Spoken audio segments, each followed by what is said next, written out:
Well, good evening, everyone, and welcome to this edition of Métis Coffee Talk. My name is Keith Henry. I'm the president of the BC Métis Federation, and happy to join you. I am on the road right now, so I'm coming to you live from Ottawa, Ontario.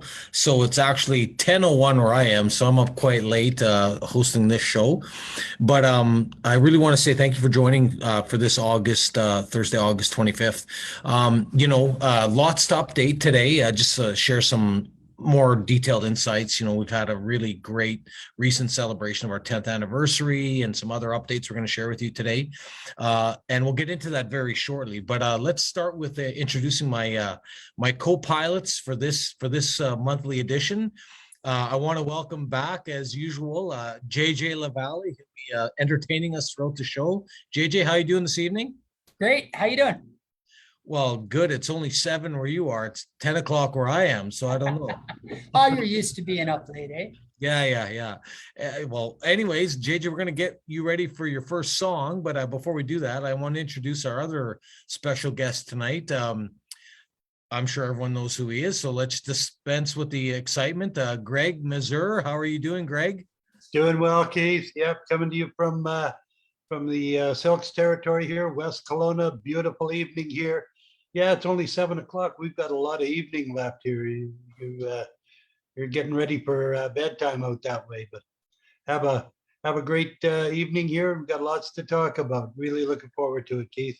Yeah, well, thanks, Greg, for joining us here from all the way in Kelowna. By the way, that's a pretty fancy sash I see behind you. What's that sash? It's a special 10th anniversary BCMF sash. Sherry Daniels designed that one, and they're the only ones like that. I think there's 200 of these Yeah, out there. yeah. No, Sherry designed them, had them made for us.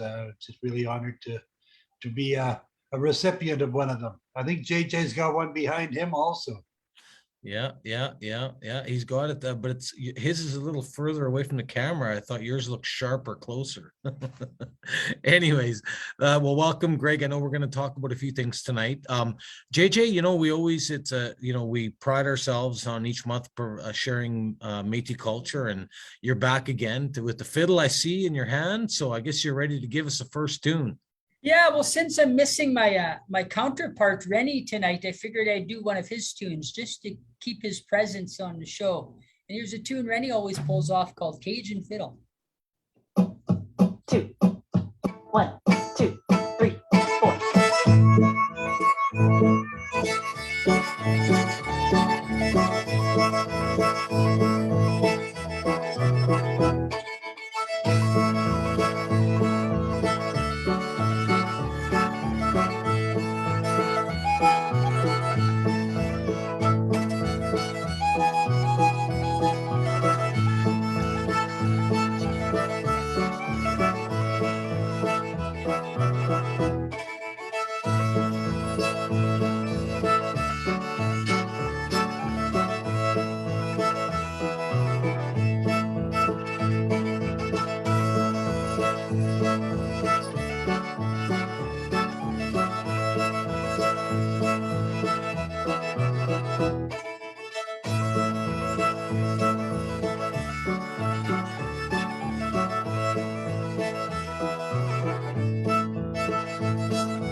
Great job, JJ. I know Renee, if he was here, he would have been tapping his toes for sure with that one. Absolutely That was tapping. my way of saying I miss him on the show. So Yeah. For everyone online tonight, Renee's usually one of our assistant co-pilots here with us, but he's up. He has a land and property in the Nass Valley where internet connection is very challenging. So he's up there right now and enjoying the land. And so, he warned me. He said he didn't know if he could make it tonight. So, but anyways, thanks for doing that, JJ. That was great. JJ and Greg, I guess all three of us, pardon me, we've just come off a recent, a very successful event. It was the Federation's 10-year anniversary last month when we were on this show. Some of us, we talked about encouraging people to come out. And I have to say, it was, I know many of our followers that will be watching right now were there in person or they were following online, but we had a tremendously successful 10th anniversary celebration, and I just, both of you were there. I know, Greg, that's your host community, the Métis Association of Central Okanagan. And how's the feedback been since we held that event? Any other feedback on the ground from what people thought there coming out of the event, I guess a few weeks after the fact? Oh, absolutely, Keith. It was everybody here was just really excited about it. It brought the community together. It's our first real opportunity in Kelowna here for the Métis Association here to really come out to an event like that. So folks were coming out, they were meeting relatives, they were enjoying the music. The meal was wonderful. Sherry and Peggy did a wonderful job getting the place looking really great. It was all just pretty fun. Oh, there's some wonderful pictures of all the folks that were there. Our folks from the office, as well as just a tremendous number, I'd say 35 or 40 folks right from the Kelowna area here. Just so happy to see everybody coming out and seeing old friends and making new friends. Having a lot of fun. Yeah, I agree. JJ, look, we even had Elvis in the building. It was pretty amazing. What was your take from the entertainment, JJ? I know I won't go too detailed into this, but what's the feedback you've had from the entertainers, from people that were there? Well, all the entertainers have personally said to me that they were just blown away by the event itself, everything from the food to walking into the place and seeing how beautiful it was put together. Everything was put together in such a classy, beautiful, eloquent way. And they loved it. And they loved how they felt at home. They loved the way everything fell into place. And a lot of these people, they love Kelowna. It's such a beautiful city. And they were just happy. They were happy to meet the BC Métis Federation. And they were raving. I got people that are saying, I hope you have another event because we'd love to come back. So yeah, I just want to say thanks, JJ. You did a lot of work to get Métis performers. There's a snap I know you can see online here of Rick Stavely from Prince George. And Rick. Yeah. Like I've never even had the pleasure of really getting to know Rick very well, but I knew his family in Saskatchewan. And, I just, there's Mrs. Belanger there from Isle Across, our funny MC for the evening, so I won't show the video itself, but it was very, very it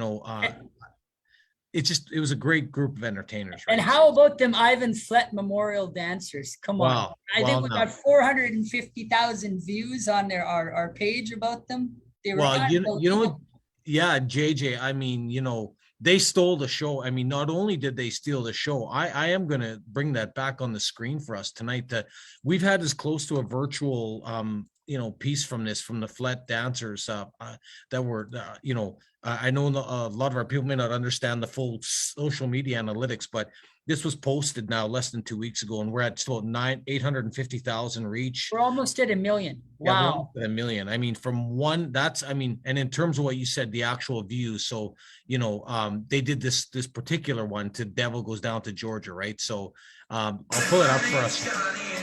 But I won't play much of it, but I got to play a short clip of it. Just give me a second here. Might be a sin, but I'll take your bet. You're going to regret because I'm the best that's ever been.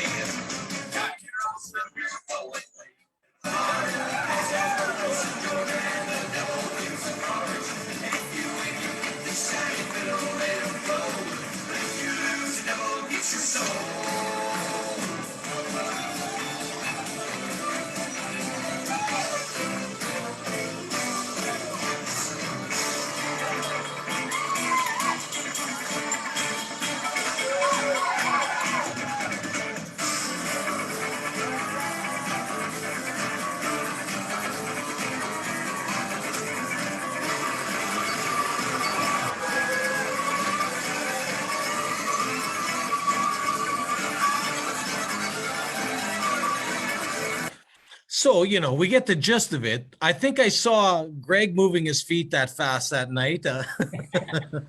It was, Well, I have to say, JJ, the fact I know a lot of our people and our viewers watching tonight don't realize it. When you brought all of this entertainment together, you created a world-class show. And this was the epitome of it for me, just the combination of kind of humor and comedy and all Métis representatives and then this particular Métis jigging display. I mean, it's one of the best I've ever seen in my life, and you and I have seen a lot of them, I know. So just congratulations on your work again, JJ. well, it wasn't me, it was the whole team, and the entertainers.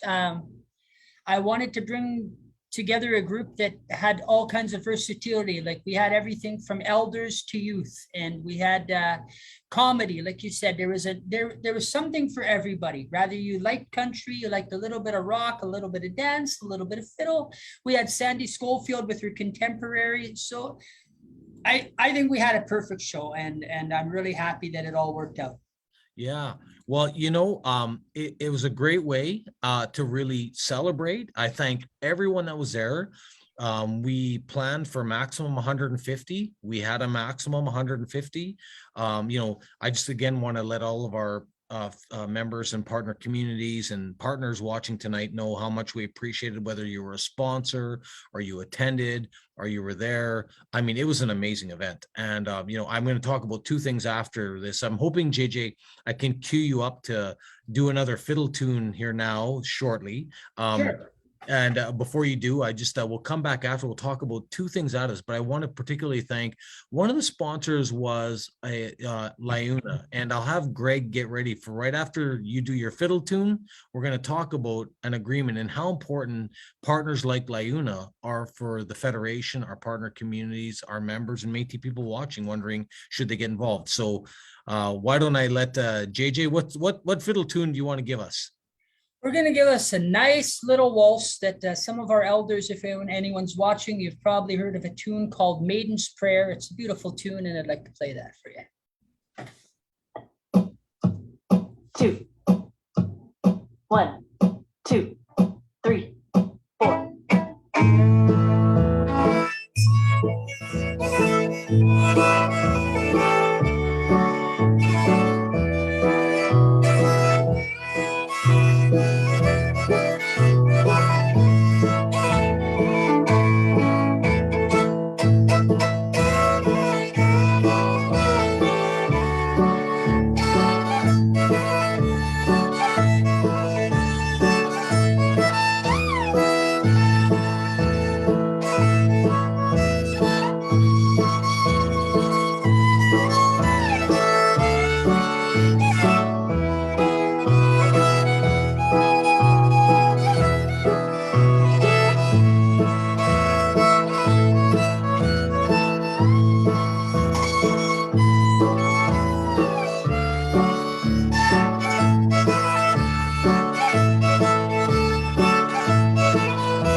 Great job, JJ. That was awesome. Love listening to the Métis fiddle music. I wish I had your skill. I don't. I wish. That's okay. I wish I had some of your skills. You're such a great leader, because I know I've worked with you for quite a long time. So, Hey, we all got something we contribute, eh? Yeah, mine's with the computer and the pen, and yours is with the fiddle and the bow.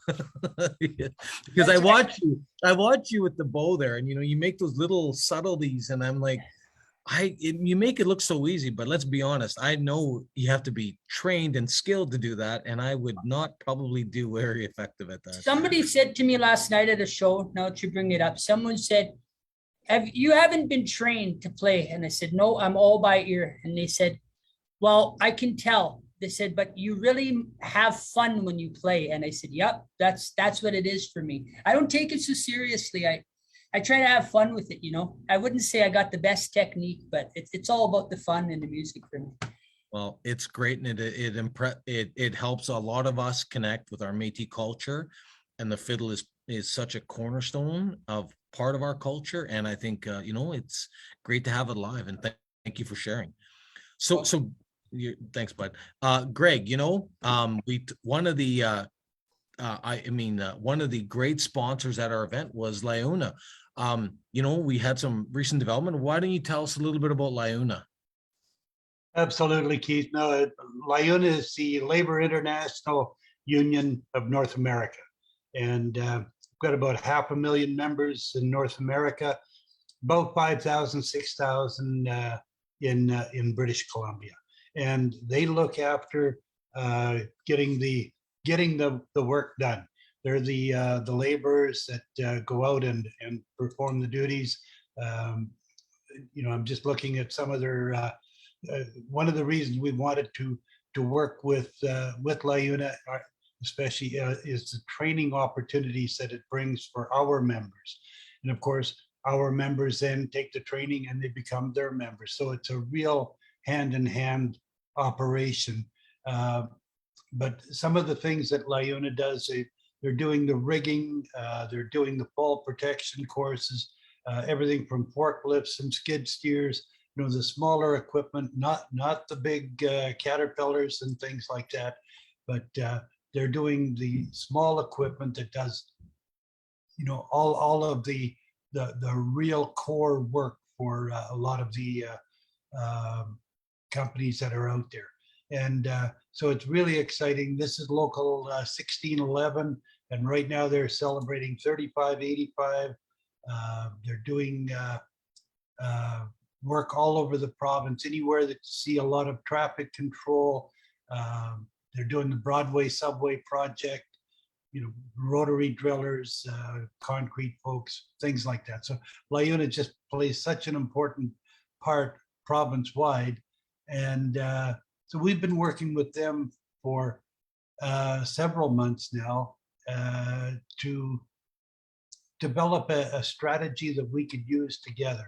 And boy, it came together so nicely. They participated in our anniversary party, and just a few days later, you take this part away. We were fortunate enough to have some of the executive come to our office in Vancouver and sign the agreement. Yeah, it was, Greg, I thank you Greg, as everyone knows, is our director of industry engagement. He leads a number of initiatives in the area. And this is one of many partnerships that we've been helping, and Greg's been leading to, whether it's on the ECDEV side with some letters of intent, or employment partners like LiUNA. And what I commend Greg and his work with the LiUNA was, despite the fact we signed this agreement after the 10-year anniversary, they made it clear that they wanted to contribute and be a partner with us up front. And so our members know we did fundraising. That event to run the 10-year anniversary is not, it does cost money.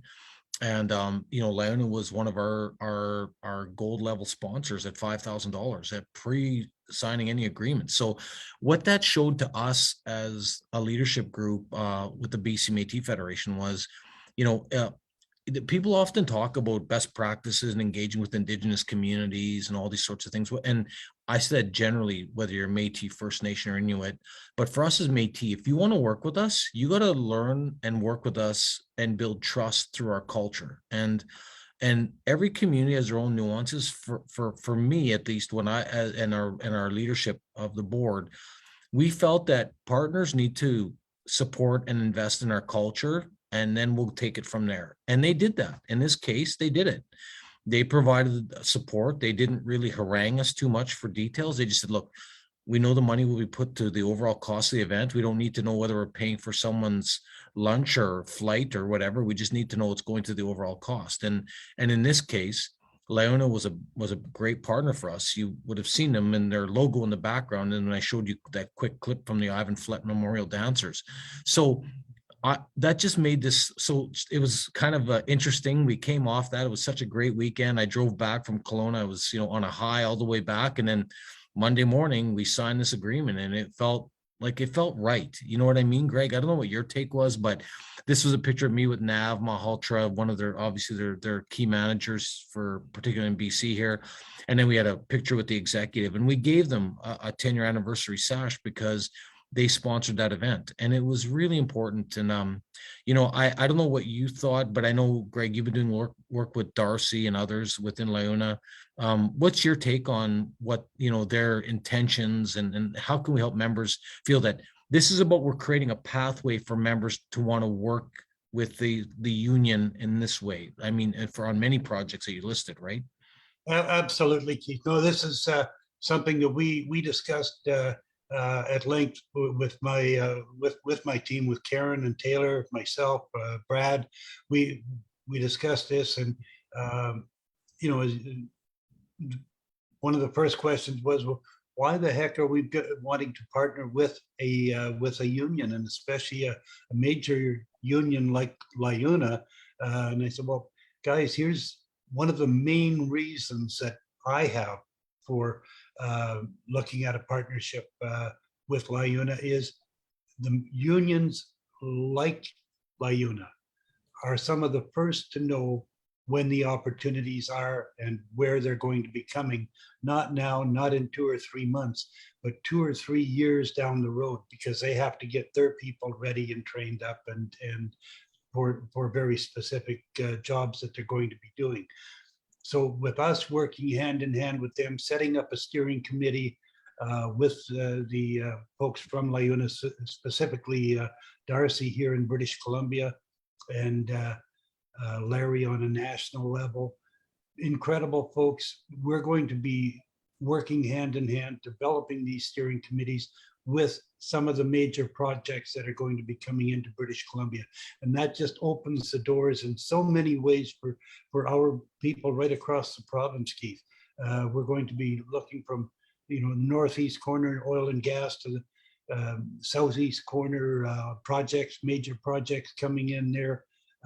Everything that LiUNA is going to be working on, we're going to be working on it with them. So we just want to make sure our folks have that door open and have just one more opportunity. And like I was saying before, just the training aspect that these folks bring to the table is incredible. Yeah. What I found interesting, while Darcy's Métis and Larry's Métis, Darcy's Métis, some people will know up from around the Terrace area. And Larry is Métis, but he's from Saskatchewan. And he's actually quite a close family relative of mine. Our grandparents were brother and sister, our brothers. So it's cousins, pardon me, first cousins. And their parents were connected. So it's like, what a small Métis world we live in. And Larry's on the national level with LiUNA. But anyways, it's great to be able to connect and see our professional Métis networks working together. And I think it's great. I mean, congratulations to your team. And I know that whether it's Taylor, Karen, Brad, yourself, I know you guys continue to create pathways for our members to either find jobs or procurement opportunities. And it takes partnerships to do that. And so, Greg, just want to say congratulations, and to our members and partner communities watching, watch for these opportunities. We will be working through these committee forums that Greg spoke about, and we'll be creating more job opportunities for many. So if you want to get involved, make sure you can reach out to Karen at employment@bcmetis.com, or Greg, I guess they can reach out to you, right? Absolutely, Keith. No, yeah, we share the information pretty quickly back and forth there. Have our regular phone calls and updates. And I've got to tell you, Taylor um, was out in Alberta earlier this week with some of our major partners out there. And we're hoping to have, probably by the time we have our upcoming AGM, there'll be some more major announcements that we'll be talking about at that point in time. Karen's been chatting with me on a pretty regular basis now that she's just about off vacation time. And she's just got some awesome news and doing some training programs and things like that. So yeah, no, it's, I think Brad is off right now, but I know he's got his email with him. So no, it's a pretty great little team we've got going here. Perfect. Well, look, I see JJ's got his fiddle ready to go. I think he's ready to give us another tune. What do you think, JJ? You got it. All right. What are you gonna play for us? Oh, let's do something we all know. Maple Sugar. How about that? There you go. 2, 1, 2, 3, 4.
Gotta love that maple sugar. Thanks, JJ.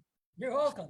Those are Awesome some- work, JJ. Really great. Sound is coming through 10 by 10 there. Thanks, Greg. That's awesome. You got your Well, I toes gotta- tapping there? Well, I don't know. Were they your toes? My fingers were snapping, but I went on mute, so you couldn't hear it.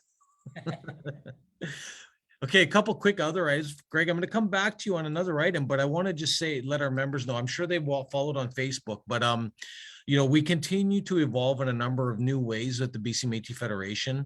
Most recently, this past week, our team was at the health conference hosted at University of British Columbia.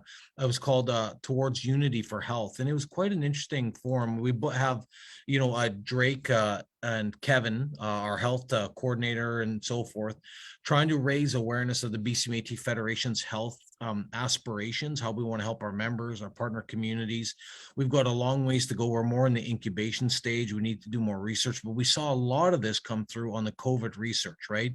And they presented at the conference. They talked specifically, made sure that there was a number of partners in the room. There was the Provincial Ministry of Health, a number of practitioners, others in this space, and really trying to give people an understanding of what we really see troubling is the challenges around the health data that many systems are using within the ministry provincially here and with their health districts or health authorities, and how inaccurate they are compared to what we're seeing actually on the ground with our Métis members. And this is just a small snapshot of what our team was presenting as the true information, not the generic information you see spit out by Stats Can, which does impact the kind of supports we can advocate for and help our members with.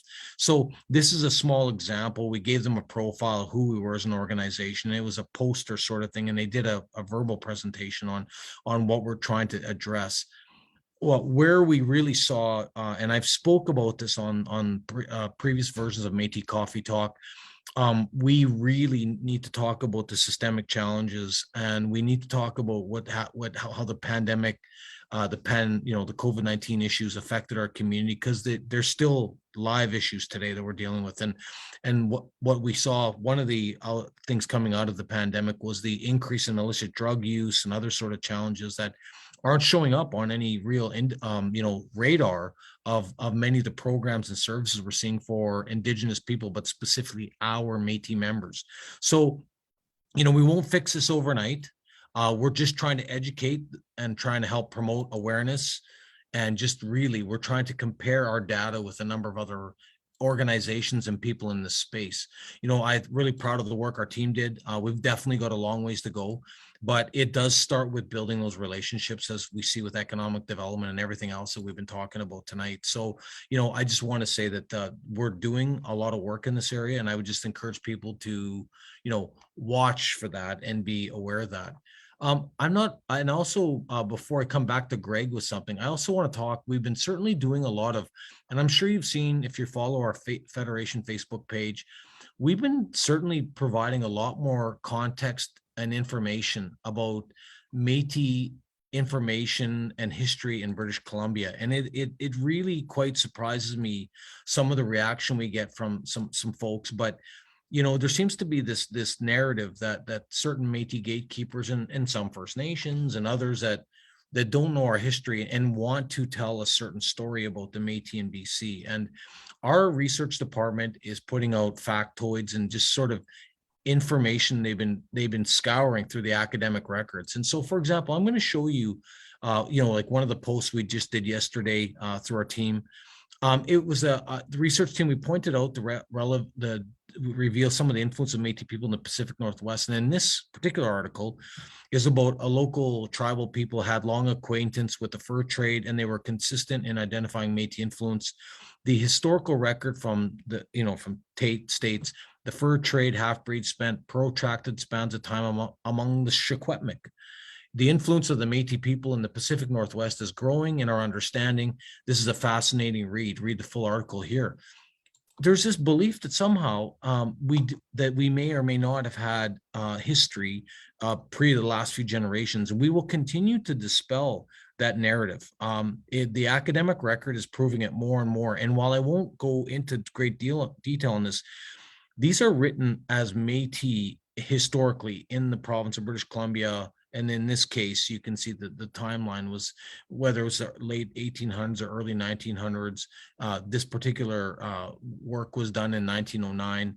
We're finding all sorts of academic records and research about the history of our people. The problem is what's happened with a lot of these families, as we've been continuing to point out the obvious, whether it's the Chinook jargon, the language history and how that evolved.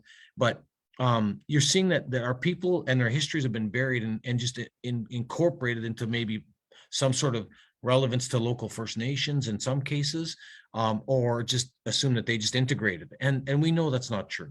We know as Métis people that didn't happen, in that same way. So, I just encourage people to follow our Facebook page, see these pieces of information. There will be those that will debate the merits of it, no matter what we say, and we had posts every week when we show this kind of information. We had a post last weekend, and we specifically talked about some of the other research, and I will show you another one because it created some interesting dialogue online. And it's not to say that people aren't entitled to their opinions, but what I find interesting is that people are minimizing some of this history. And in this case, this was in 1897, and it was again around some of the Northwest. In 1837, British possessions on this continent consisted of 4 provinces in the east. The remainder of the mainland was terra incognita, and to all but the savages, the Métis and the Hudson Bay Company officers.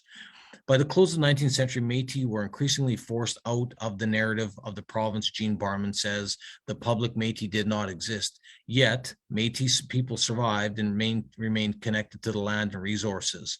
So, and where we're speaking specifically to is an excerpt that we've been grabbing, and this is the kind of research our team is doing, right? And whether people want to see this or not, it lives there in academic records. And it says in this case, in 1837, the British possessions of this continent consisted of that. The remainder of the mainland was, as you said, the Métis and the Hudson Bay Company. That did relate to the Pacific Northwest as well. And so this is in 1837. So it's, I hear people say that the term Métis and people were not in the Pacific Northwest. It was academically recorded, and we're seeing more and more. The challenge we have is connecting the families, the communities. Where was those historical places? How can we make sure that those people aren't forgotten about? So, and our history is told in a good way. So, we'll continue, and we are wrapping this all up into ongoing research, which people will see at some point in the future, and we will continue to bring that academic record forward. Now, Greg, before we go to JJ, you play a role with the Métis Association of Central Okanagan. They're in Kelowna. It's a newer organization, and we're finally joined at the hip, I guess, if you will. What's your take on the signing of the Statement of Cooperation with the BC Métis Federation? Well, great, except I got to go back to your presentation there, Keith. I hate it when you do that, because you're showing something there and I'm so interested in it. I'm grabbing my mouse trying to scroll down, and it's because I'm unable to scroll, I'm gonna have to throw something at the screen, get your attention, and say, "Oh yeah, just go down a wee bit farther. We need to read that some more." But yeah, no, we've just been having a wonderful. Is this what you wanted to see? There we go. Okay, now see, I can't scroll down any farther than that. Other side. There we go. I need all that information. Yeah. Well, it's funny because what I was saying, that Christopher Yates and others, and I got nothing against these people, but they're spinning this narrative because the Métis were references no smoking gun of a settlement nor a community. We were used in language alongside the Hudson Bay. It's well known we were guides and fur traders because we transmitted the geographic area and were mentioned to have been there. Does not prove we settled. But he's assuming that everyone went back to wherever they were from. This notion that everyone that went to these places went back and forth. Like, did they not realize the geographic challenges of going at that time in the 18th? Like, this was a lifetime commitment to come to the Pacific Northwest for some of these families. It would have been a lifetime commitment to return. These are major, like, it's not like there was flights and rail and easy access. This was a completely different world. And I just find it's interesting to watch some of the debate that we get in response, when there's no denying this is 1837. They're using the words Métis, and it's talking about out in the Pacific Northwest as well. And I don't know how, I guess people want their belief, I'm assuming, and I get it. They're Red River focused. They believe that's the only place that the nation could have evolved. So, I'm not sure how that'll ever get fixed, Greg. You and I, we can't. Yeah. People have their own opinions, but I think to perpetuate this notion that that because it's mentioned doesn't matter. Well, you don't accept oral history. You don't accept academic history. What do you accept? And really, quite frankly, the courts is who we're aiming at, and the courts will accept records like this. That's the truth. So I just don't know what maybe I'm seeing it wrong. I don't know what your reaction is. I find we don't really get into the debate on this stuff on our page, but I find it's unfortunate that it's our own Métis people trying to prevent the true history of other areas of this country being Métis. And what I find interesting, to ignore this would be to ignore what happened with Sault Ste. Marie and Powley's, because that had zero connection to Red River, and that's where the first Métis major rights case was ever won. So I just not sure how to respond to this. No, I agree, Keith, but exactly what you were saying there. I've lived near Montreal, I've lived on Vancouver Island, and I've driven back and forth between the two a number of times. So when you're talking about, folks making the trek, and I know, when Riel was in Manitoba, he used to go back and forth to Montreal, and I go, how did these guys do this? How did you go from Winnipeg, Manitoba to Ottawa? There were no trains. There were no way to get there at all. You were either horseback for a ways, and then what did you do with your horse? Get on a canoe. Where did you find the canoe? How did you get across the Great Lakes? Down, if you went down through Sault Ste. Marie, or else you went through North Bay, that is a real trek across there, nowadays. So, Yeah. you know, 150, 200 years ago, these guys were incredible. The people that made those treks across, the people that made the treks across and gave their names to the villages and towns and the rivers between there and here. Some pretty incredible stuff. Well, we talked about this on the last coffee talk show. Like we also talked about some history at that time, and we talked about who knew that Annacis Island was named after a Métis trader, like and some of the Métis families that came down to Fort Vancouver in Washington State. And I mean, you can't deny that history. And it was in the video. I think some of you may have seen from the former mayor Sam Sullivan. Yes. So we can't keep denying the history of this. We have to educate, and that's what the Federation is going to do. We're going to educate, plant those uncomfortable realities to some people that don't want to change the historic narrative for a lot of reasons, including political, financial, and whatever other things they think they're holding on to. But that doesn't mean it's true. And I think we're going to continue to do that.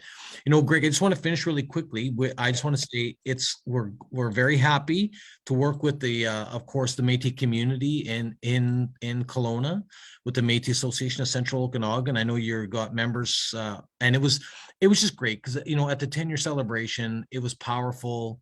I felt it was really, I could see the excitement in your board. You know, I just felt it was a really, it was an amazing, I thought, it's nice to see more and more communities signing on with the BC Métis Federation in a more formal function, right? So. We were so proud to be there, Keith, and be a part of the adventure and the road that BCMF is on.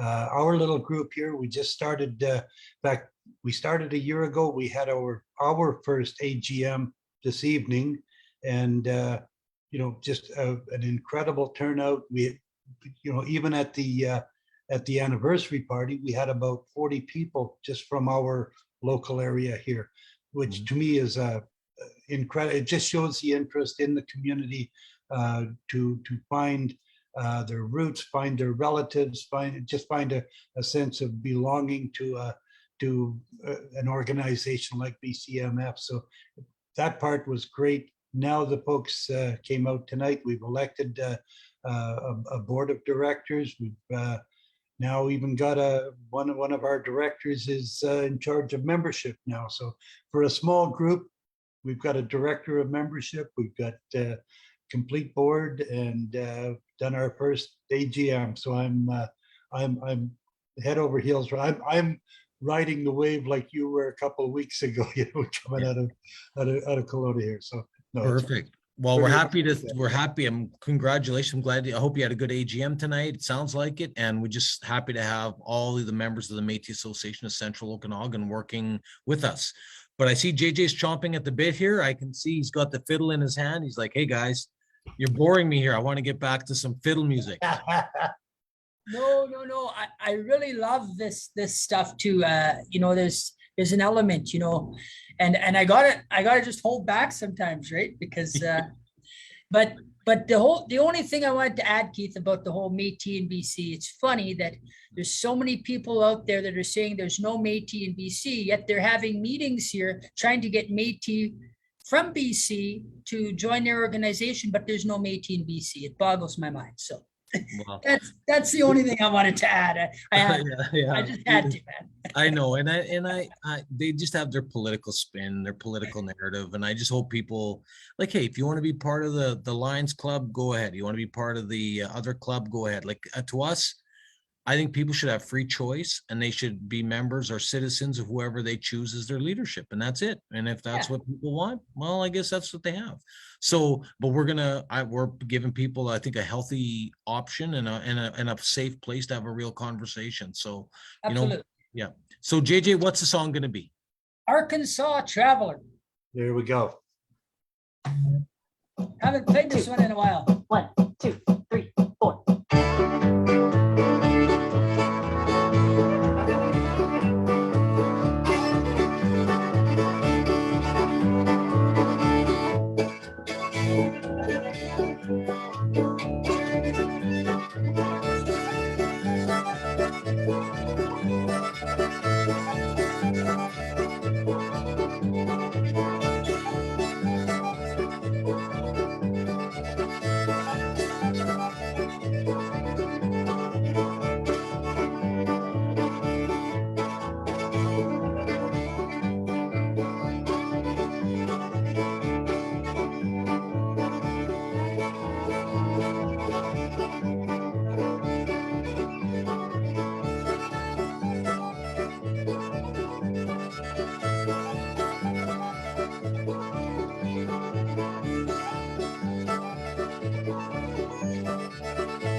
didn't put that one on auto stop, so.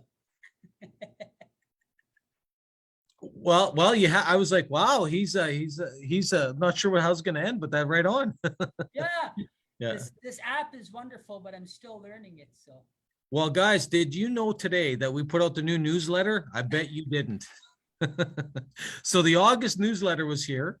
I'm sure you all couldn't wait to read the staff member minute about Joe Desjardins, our fearless director of research.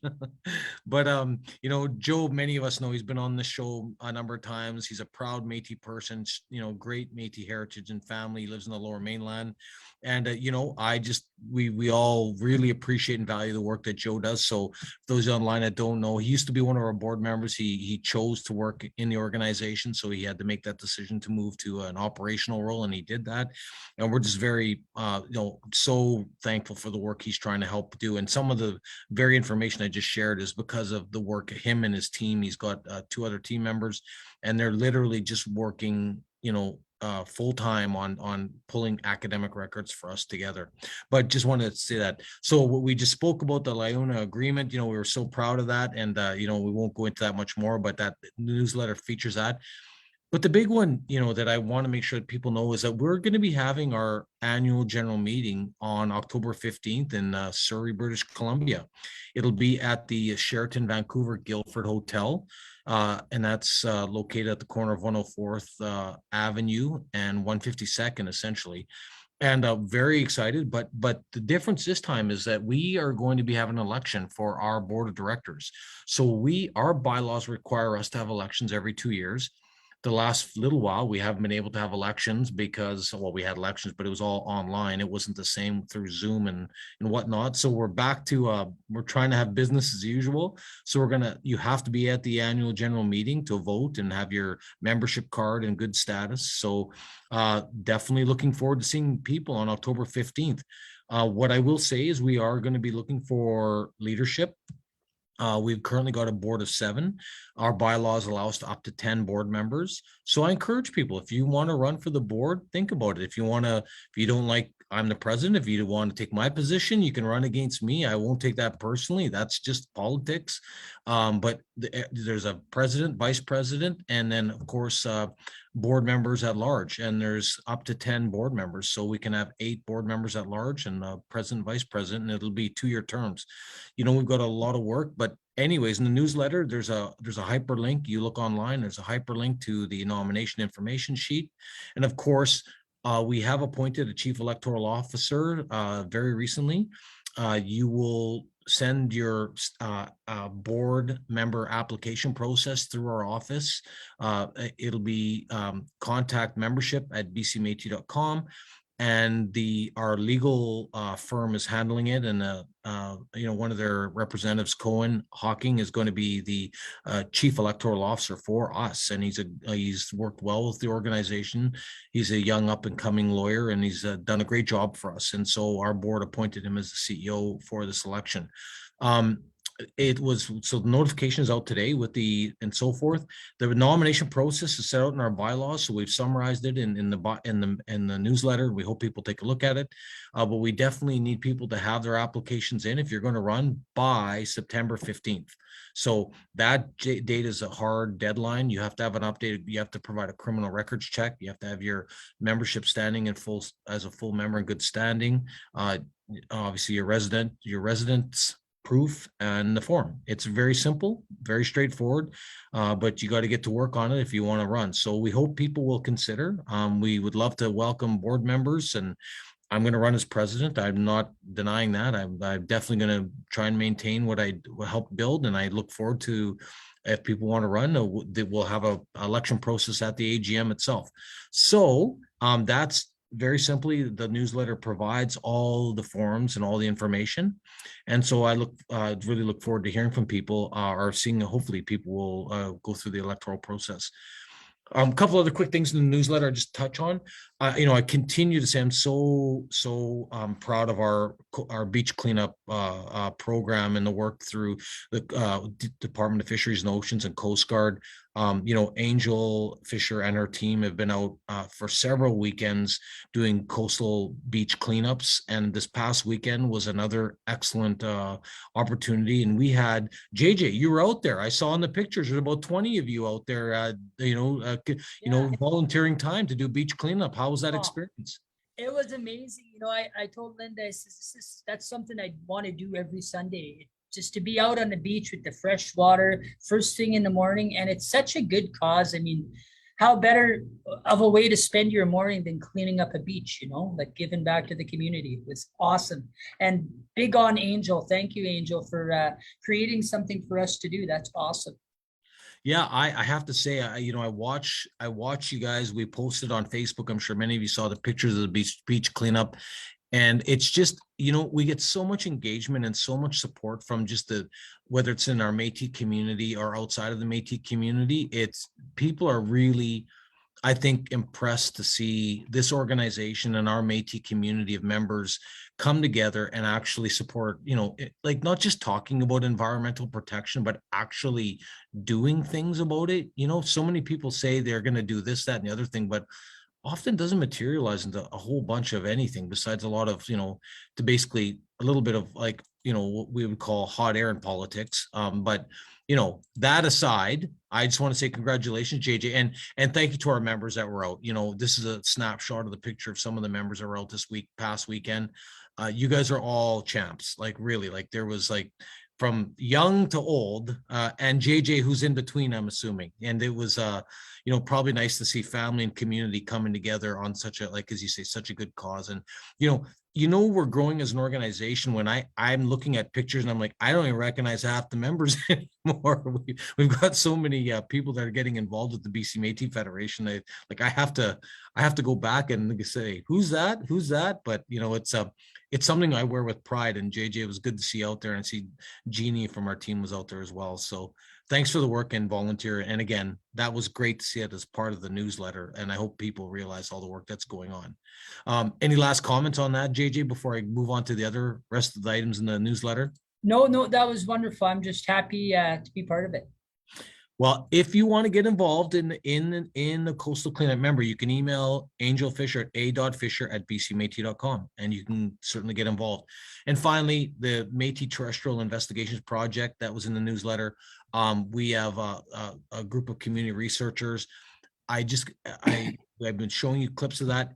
Please, we will be doing we will be conducting some oral history interviews with our members. If you're interested in sharing your family's history, we will be sharing more information shortly. Stay tuned for updates. So we will be getting more in depth with families, connecting some of this academic history and locations and names and places with current families today. So we're going to want people to get, intimately involved with helping us bring that narrative to life, the actual true history and story and of many of our families in British Columbia. So what can I say? So we had a newsletter. I hope you've seen it. We've got a few other things that I think I just will quickly touch on. We did announce as well, because I mentioned it in the newsletter, the annual general meeting.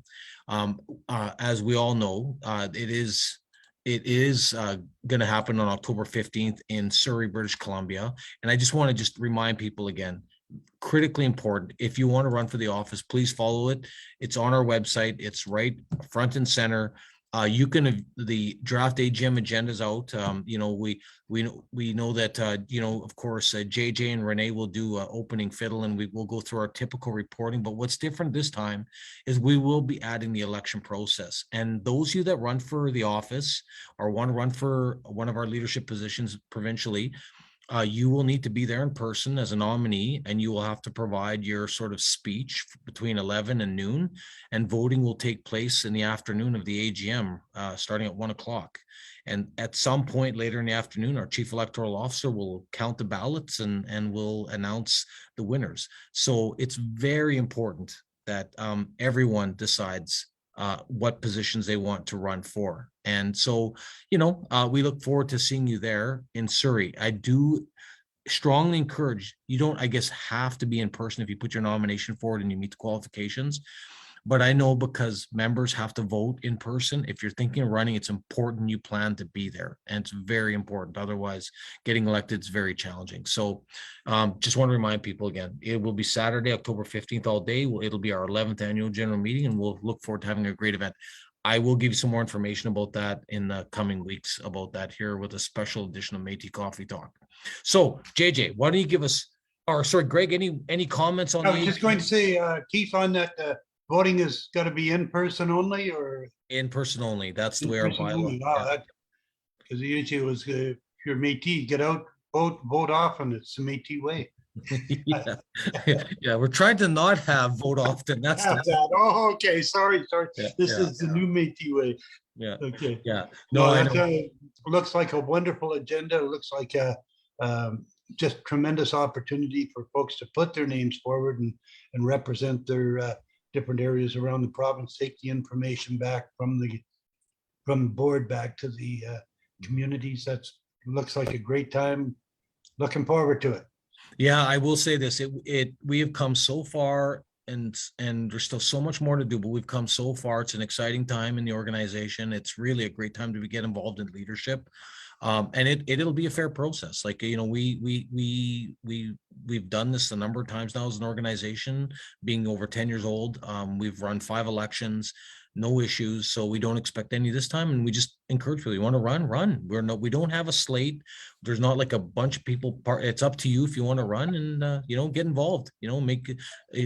We'd love to see a youth person represented. I'd love to get a youth involved in running. Love to see maybe another female representative on the board. I mean, it would just be great to have all the bases crossed. Without our governance, we haven't created that kind of level of detail yet, but we're going to get there. But in the interim, you know, we just encourage people, don't think you can't be on our board. That's all I'm saying. You know, it's not that hard to nominate yourself and get on and be part of the election process. So with that, I want to say thank you to Greg. You've been a great partner in crime tonight. We're going to finish with JJ, and then I'm going to wind us up with the closing credits. So JJ, what's the final song you're going to do for us? Golden Slippers, buddy. Golden Slippers. 1, 2, 3, 4.